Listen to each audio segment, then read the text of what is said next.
guys, welcome back to our YouTube channel Agriculture Side. Today we discuss agriculture revolutions. There are many agriculture revolutions. First is green revolution. चलिए आइए देखते हैं green revolution क्या है।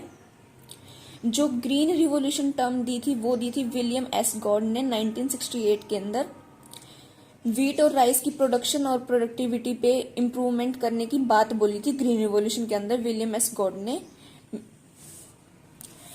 Green revolution के अंदर main components क्या हैं? वो हैं हाई यील्डिंग वेराइटीज होनी चाहिए, केमिकल फर्टिलाइजर्स का यूज होना चाहिए, प्लांट प्रोटेक्शन केमिकल्स का यूज होना चाहिए जिससे मेन यील्ड और प्रोडक्टिविटी दोनों इंक्रीज हो क्रॉप्स की, मेनली वीट और राइस की। 1960s के अंदर ये ग्रीन रिवॉल्यूशन आया था। मेनली इसका पीरियड था 1967 से 1968। तब मिसेस इंदिरा गांधी जी की सरकार थी। उन्होंने एक मेजर स्टेप लिया एग्रीकल्चर कंडीशन को सुधारने के लिए। मोस्टली जो क्रॉप्स थी वो थी वीट और राइस, क्योंकि ये मेजर क्रॉप्स हैं जिससे सीरियल क्रॉप्स हैं। ग्रीन रिवॉल्यूशन जो कि 1967 से 1978 का एक बेसिक पीरियड है जिसके अंदर ग्रीन रिवॉल्यूशन में आया। मेनली कौन से पार्ट में आया? इंडिया के पंजाब और हरियाणा। ये कंसर्न थे only wheat and rice crops पे। जो डॉक्टर MS स्वामीनाथन थे वो इंडिया के अंदर ग्रीन रिवॉल्यूशन लेके आए, जो कि फादर ऑफ ग्रीन रिवॉल्यूशन बोला गया है इंडिया के अंदर डॉक्टर MS स्वामीनाथन। अब बात कर लेते हैं वर्ल्ड की। जो डॉक्टर नॉर्मन बोरलॉग थे ये अमेरिकन साइंटिस्ट थे। इनको वर्ल्ड का ग्रीन रिवॉल्यूशन के लिए फादर बोला गया है। ठीक है, इन्होंने अपनी एग्रीकल्चर के लिए रिसर्च वर्क था इनका मैक्सिको में कंप्लीट किया है 1940s के अंदर।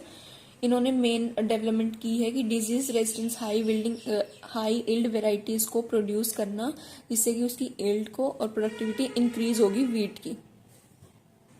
ग्रीन रिवॉल्यूशन का मेनली मकसद क्या है कि लार्ज मतलब ज्यादा से ज्यादा प्रोडक्टिविटी हो, प्रोडक्शन हो क्रॉप की, मॉडर्न एग्रीकल्चर टेक्निक्स, नई नई टेक्निक्स यूज करके, जैसे कि हाई रेजिस्टेंस वेराइटी को इंक्रीज करना, ठीक है, केमिकल फर्टिलाइजर्स को यूज करना, नई नई टेक्निक्स को यूज करना। चलिए बात करते हैं हम व्हाइट रिवॉल्यूशन की। इसके अंदर देखते हैं हम एक नेशनल डेयरी डेवलपमेंट बोर्ड है जिन्होंने ऑपरेशन फ्लड एक प्रोग्राम स्टार्ट किया था 1970 के अंदर, जिसके अंदर इंडिया लार्जेस्ट प्रोड्यूसर था मिल्क का वर्ल्ड के अंदर। मिस्टर क्यूरियन है जो कि फादर ऑफ व्हाइट रिवॉल्यूशन है 1949 के अंदर। इनको फादर ऑफ व्हाइट रिवॉल्यूशन बोलते हैं मिस्टर क्यूरियन को। इन्होंने Kaira district cooperative milk producer union limited join किया, जो कि शॉर्ट फॉर्म है KDCMPUL। अब ये फेमस है अमूल के नाम से, जिसकी फुल फॉर्म है आनंद milk union limited.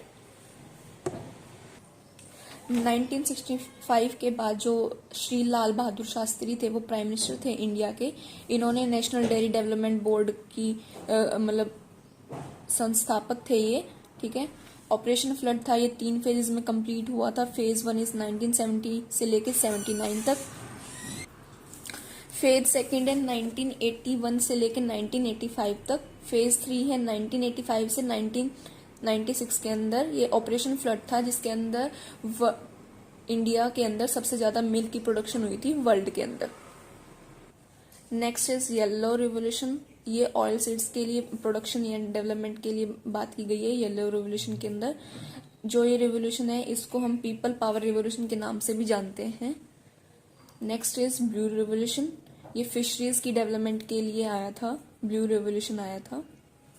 Next is brown revolution. ये कोका और जेट्रोफा प्लांट की प्रोडक्शन के लिए था। ब्राउन रिवॉल्यूशन की स्टार्टिंग हुई थी ट्राइबल एरियाज के अंदर, विशाखापट्टनम डिस्ट्रिक्ट के अंदर। ठीक है, जो ट्राइबल पीपल थे वो बताते थे कि encourage to grow socially responsible and environmentally friendly. हम मतलब कॉफी या उसकी डिमांड को इंक्रीज करेंगे या कोई प्लांट लगाएंगे। ठीक है, ये इनका मेन मकसद था कि एनवायरमेंट फ्रेंडली हो, पॉल्यूशन या कोई भी एनवायरमेंट को हैजार्ड ना हो, कोई प्रॉब्लम ना हो।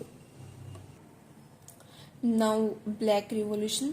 इसके अंदर पेट्रोलियम प्रोडक्शन की बात की गई है, जिससे ज्यादा पेट्रोलियम का रिवॉल्यूशन प्रोडक्शन हुई थी, इसलिए हम इसको ब्लैक रिवॉल्यूशन बोलते हैं। नेक्स्ट इज ग्रे रिवॉल्यूशन, इसके अंदर फर्टिलाइजर डेवलपमेंट बहुत ज्यादा हुई थी, ठीक है, इसलिए हम इसको ग्रे रिवॉल्यूशन बोलते हैं।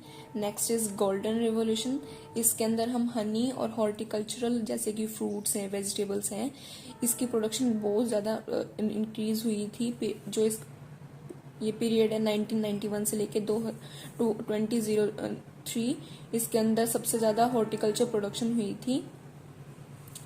जैसे कि हॉर्टिकल्चर के अंदर आते हैं फ्रूट्स, वेजिटेबल एंड स्पाइसेस और अदर हॉर्टिकल्चर प्रोडक्ट्स जैसे हनी हो गया, ये सब हॉर्टिकल्चर के अंदर आते हैं। इसकी प्रोडक्शन सबसे ज़्यादा हुई थी, तभी इसको गोल्डन रिवॉल्यूशन बोला गया है। Next is golden fibre production, इसके अंदर जूट की प्रोडक्शन सबसे ज़्यादा हुई थी, ठीक है, जूट की प्रोडक्शन के लिए हम गोल्डन फाइबर रिवॉल्यूशन का यूज़ करते हैं। Next is pink revolution, prawn और ऑनियन की प्रोडक्शन इस रिवॉल्यूशन के अंदर आती है, पिंक रिवॉल्यूशन के अंदर। नेक्स्ट इज रेड रिवॉल्यूशन, इसके अंदर टोमेटो और जो मीट प्रोडक्ट्स हैं उसकी प्रोडक्शन और डेवलपमेंट बहुत ज़्यादा हुई थी, ये आते हैं रेड रिवॉल्यूशन के अंदर। नेक्स्ट इज राउंड रिवॉल्यूशन, ये पोटैटो के लिए यूज़ किया गया है राउंड रिवॉल्यूशन। इसके राउंड रिवॉल्यूशन के अंदर पोटैटो है, सबसे ज़्यादा प्रोडक्शन हुई थी। नेक्स्ट इज सिल्वर रिवॉल्यूशन, ये एग और पोल्ट्री के लिए यूज़ किया गया है। सिल्वर फाइबर रिवॉल्यूशन है, ये कॉटन है, कॉटन के लिए यूज़ किया गया है silver fibre revolution. Next is almond revolution, ये स्पाइसेस और आलमंड जो मसाले और बादाम, काजू, ड्राई फ्रूट्स वगैरह हैं हमारे, उनके लिए आलमंड रिवॉल्यूशन का यूज़ किया गया है। Next is evergreen revolution, evergreen revolution से हमें नाम से ही पता चल रहा है कि ओवरऑल डेवलपमेंट, एग्रीकल्चर की ओवरऑल डेवलपमेंट के लिए हमने एवरग्रीन रिवॉल्यूशन टर्म का यूज किया है। Next is ambrosia revolution, ambrosia का मतलब है अमृत फॉर कनेक्टिंग रिवर्स, बहुत सारी नदियों का एक संगठन या मतलब जोड़ना, उसको हमने एम्ब्रोसिया रिवॉल्यूशन का नाम दिया है। Thank you guys.